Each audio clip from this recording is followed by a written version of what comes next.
Hey everyone, and welcome back to Genshin Impact. Today, this video is gonna be different from my other story videos. Instead of uploading like 3 30-minute videos on the main quest of Sumeru, what I'm going to do is I'm going to basically tell you the important parts that happened in the story, but I'm not going to directly explain why that happened or why the reasons happened or some shit, because Genshin tends to fucking extend the duration of shit, so I'm going to explain it the least amount as possible, so this video is gonna be short as possible. First thing that happened upon reaching Sumeru is the Traveler and Paimon meet a very weird individual that ignores both of us. We try to get their attention, but they ignore us and proceed to enter a cave.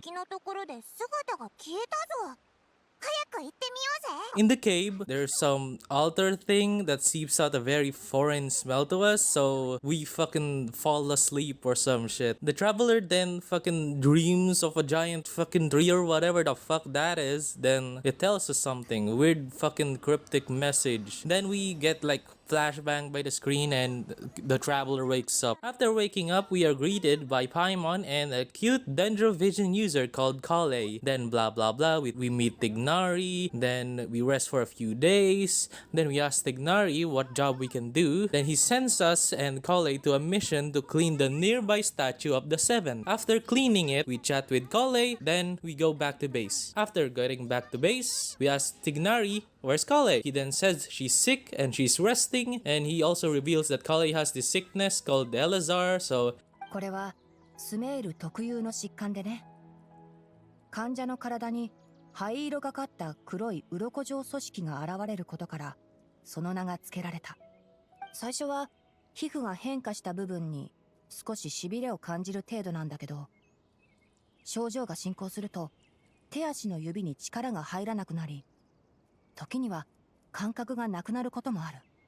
After leaving the base, we head off with Tignari in search of some flowers. While picking flowers, we meet two other forest rangers and they say that up ahead there's like a withering zone, which is a bad thing. So they tell us to be careful. When we go to the withering zone with Tignari, we fucking destroy the absolute shit out of it and clear it. Tignari also teaches us how to actually beat it, so that's that. After clearing it, we also go back to base. Then Tignari gets a message or something, then blah blah blah blah blah. We go look for Hypatia or Hypatia. Then we see Hypatia unconscious behind a log. Then we approach Hypatia, but we see a fucking tiny cute plant creature thing. Then, of course, since we're gigantic, the creature traps us in a dream to give it enough time to run for itself. Yay! After getting through an annoying amount of fucking puzzles, like Jesus Christ, this was a gigantic waste of time and that was not fun. We meet an Abyss Herald in the dream and we can't beat it because it's like fucking invincible or some shit.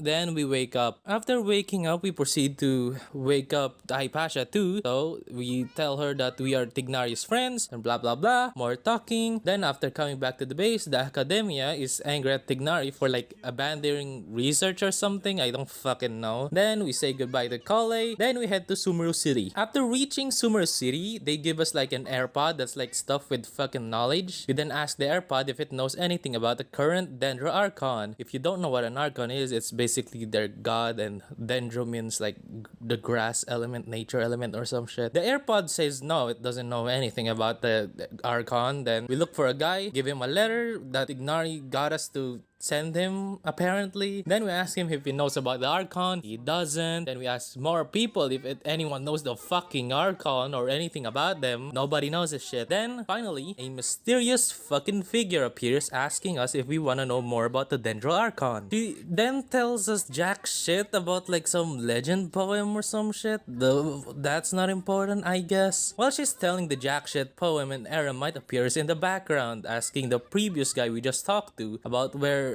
the woman is. Then Dunyarzad, which is a fucking weird name by the way, runs away with us following her. We then help her run away, blah blah blah blah blah. We meet her bodyguard Dea. Then she tells us that the Dendro Archon Kusanali talked to her when she was a kid or some shit. 私にこう言った。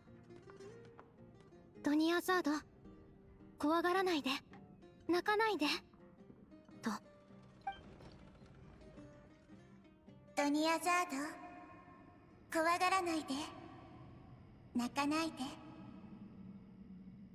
誰？どうして私の名前を？どう言えばいいのかしら。理解できないかもしれないけれど、あなたのことは全部知っているわ。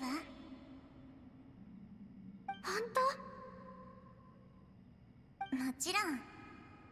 雷が怖いことや、朝のお薬が嫌いなこと、それからお母様のスカートについた花びらを数えるのが好きなことも。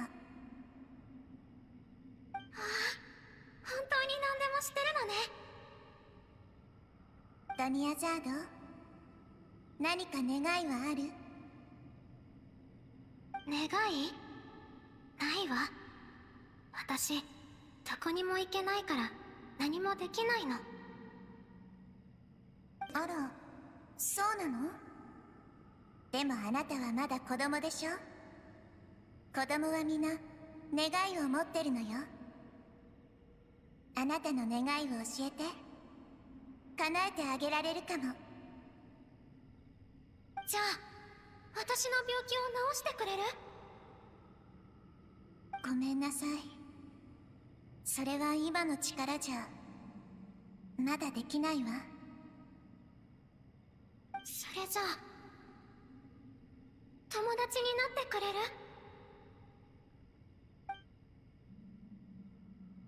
その後、いいわ。私はあなたのお友達よ。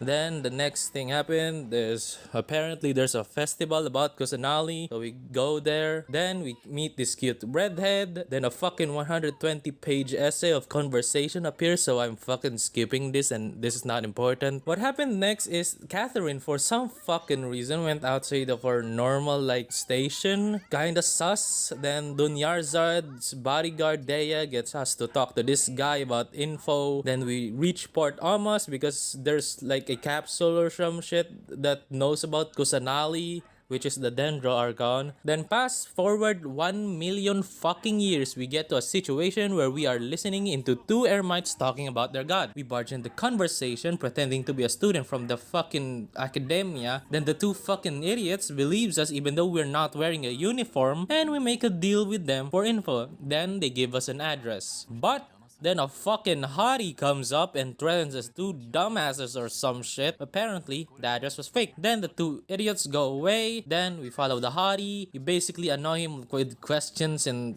he gives in, and like so much fucking dialogue. After a while, he tells us how to figure out the real capsule that we are looking for because it has like some information about Kusanali. He also tells us some fucking Egyptian hidden merchant codes 100% walkthrough or some shit, and for some reason I didn't fail this one. Then we are given instructions to this fucking tiny fuck and we bargain for the capsule. Well, we bargain for a capsule. Then we leave and go back to the hottie. Both of us talk about the capsule, then use the extra one we bought for testing, I guess. Then after that, we wait a few days, come back to Dory, we get information from her, then we go back to Al Haytham, then we basically make an agreement to beat the shit out of the two dumbasses because they challenge us to a fight, which for some reason I forgot to mention. The day comes and we beat the absolute shit out of 一 them. 緒に遊ぼうよ。逃げような。ソーランド行こう。チョック、15。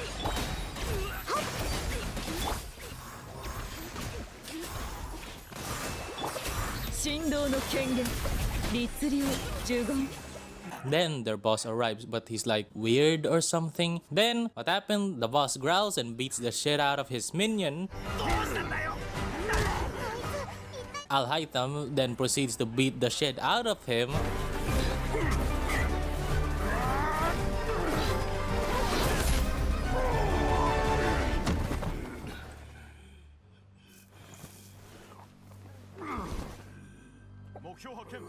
Then the nearby guards come to assist and arrest the boss. A bit fucking too late, you fucking monks. Then Al Haytham steals the fucking capsule so smoothly, like how smooth his fucking abs are. While the boss is being carried away, fucking says the same cryptic shit that the tree told us. And lastly, we head back to Sumeru.